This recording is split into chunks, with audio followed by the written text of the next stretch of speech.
اگلا سوال آسٹریلیا سے عمر صاحب پوچھتے ہیں، عمرہ کرتے ہوئے جو میرا بیگ تھا جس میں قرآن پاک، کتابیں، تسبیح وغیرہ رکھی ہوئی تھی، آسٹریلیا میں نے اس بیگ کے اندر عطر کی شیشی رکھی تھی، تو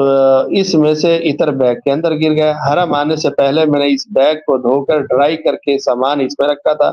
مگر طواف کی حالت میں 7 دانوں والی تصویر جس کو میں نے دھویا بھی تھا مگر پھر بھی محسوس ہوا کہ اس سے خوشبو آ رہی ہے، تو اب اس کا کیا حکم ہو؟ بظاہر ایسے ہے کہ یہ ظاہر ہے کہ خوشبو جو لگی تھی تسبیح کو یا بیگ کو وہ احرام سے پہلے کی لگی ہوئی تھی، اور انہوں نے اسے اچھی طرح دھو بھی لیا تھا۔ تو اب احرام کی حالت میں جو خوشبو محسوس ہو رہی ہے، اگر معمولی سی خوشبو ہے تو میرا خیال ہے کہ اس سے کوئی فرق نہیں پڑے گا۔ لباس کے بارے میں تفصیل یہ آتی ہے کہ اگر احرام پر خوشبو لگائی تھی احرام باندھنے سے پہلے،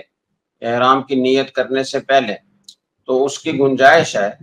اور احرام کے بعد بھی اگر وہ خوشبو آتی رہے تو اس سے کوئی فرق نہیں پڑتا۔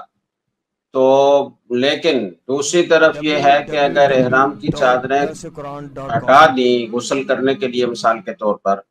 اور خوشبو ان میں باقی ہے، اور پھر وہی چادریں دوبارہ احرام کے طور پر استعمال کی، تو مفتابی قول یہ ہے کہ یہ چونکہ نیا لباس پہننے کی طرح ہے، تو اس لیے دم لازم ہوگا اگر پورا دن یعنی 12 گھنٹے اگر وہ پہنے رکھا۔ تو اس پر قیاس اگر کریں تو پھر تسبیح تھوڑی دیر کے لیے اگر ہاتھ میں لی تھی تو کوئی فرق نہیں پڑتا، تھوڑا بہت صدقہ دے دیں۔ پورا 12 گھنٹے تو مسلسل کوئی تسبیح نہیں ہاتھ میں رکھتا نا، تو گنجائش معلوم ہوتی ہے۔ ایک تو یہ کہ احرام سے پہلے خوشبو لگی تھی، دوسرا یہ کہ اس کو دھو بھی لیا گیا تھا، تو اگر کوئی آ بھی رہی ہوگی تو معمولی سی خوشبو ہوگی، اور وہ نئی لگی ہوئی خوشبو نہیں ہے، پرانی ہے جسے دھو بھی لیا گیا تھا، تو دم لازم نہیں ہوگا، لیکن احتیاطاً صدقہ دے دیں۔